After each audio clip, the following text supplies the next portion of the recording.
Hello guys, welcome to part 3 of the Rise of Britain series and the story of it all. Last time we checked, they lost against America, but they gained Canada. Now, since they finished up Canada and the rest of the Americas that they could get, they started to expand in other areas. One of the interesting places was Australia, where they would send in all their prisoners to. That's why Australia is terrible today, because everyone came from prisons. But back to the real point. They started expanding everywhere.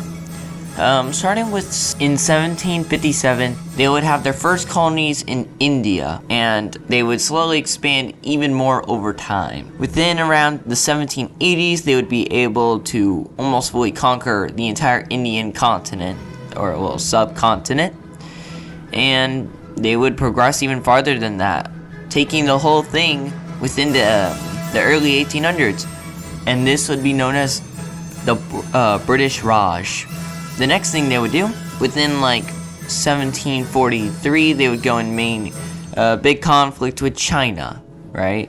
And they would win Hong Kong after a huge war there. It was called the Opium War. Now, they're going even farther and they're doing amazing, right? They have India, they have a piece of China. The next part, they also have Australia, but the next area they would go for is Africa. They're one of the early colonizers of Africa.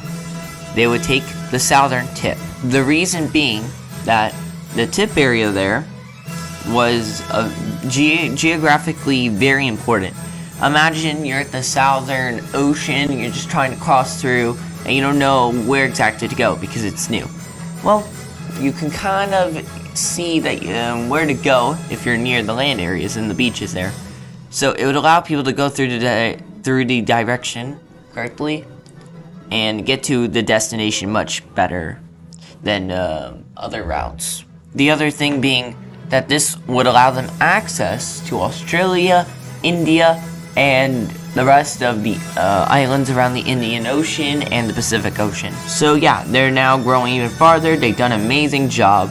Now, we got to deal with a certain 5'7" man named Napoleon. He was conquering all of Europe and disrupting the balance of power.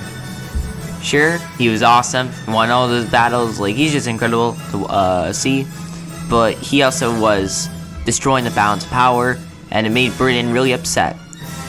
Now, when it came to Navy, they would absolutely destroy them, but in other sense, in the just army-wise in the ground, they never really were able to win much of that.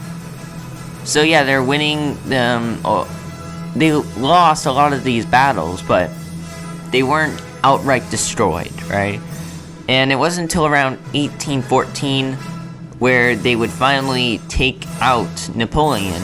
And Britain, I'm pretty sure they were the ones that proposed him just to be fully gone into an island. He would, he would go back, Waterloo, where Britain kind of led the whole thing. And because of that, of the loss for Napoleon, they once again defeated France. And it wasn't looking good, because now Napoleon's in St. Helena and he's gone.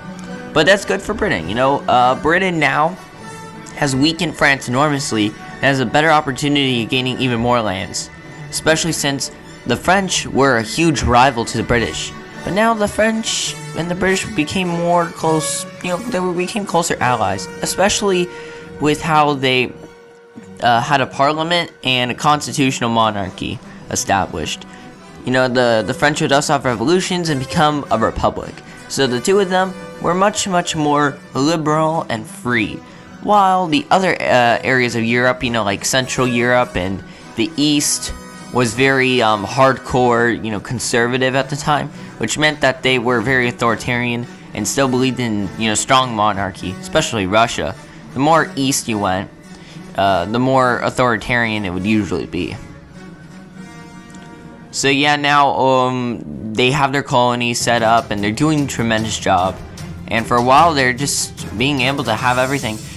Soon they would establish a new change and everything. At this time, it was relatively new. It was 1801 when the UK was formed. they would be allowing more sovereignty and freedoms to many of the areas they owned, and it would create a new era in Britain, or now the UK, for such a long time. And they would come into other little battles and kind of just be there and there to keep a balance of power in the world. That's what they would do for a very long time. And for a while, it worked out perfectly. But there would be one war that would change everything, which changed after World War I.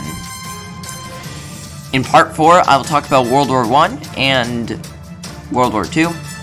And then part 5 will be kind of the end of it all. Thank you so much for watching. Hope you enjoyed this video, and I'll see you soon. Goodbye.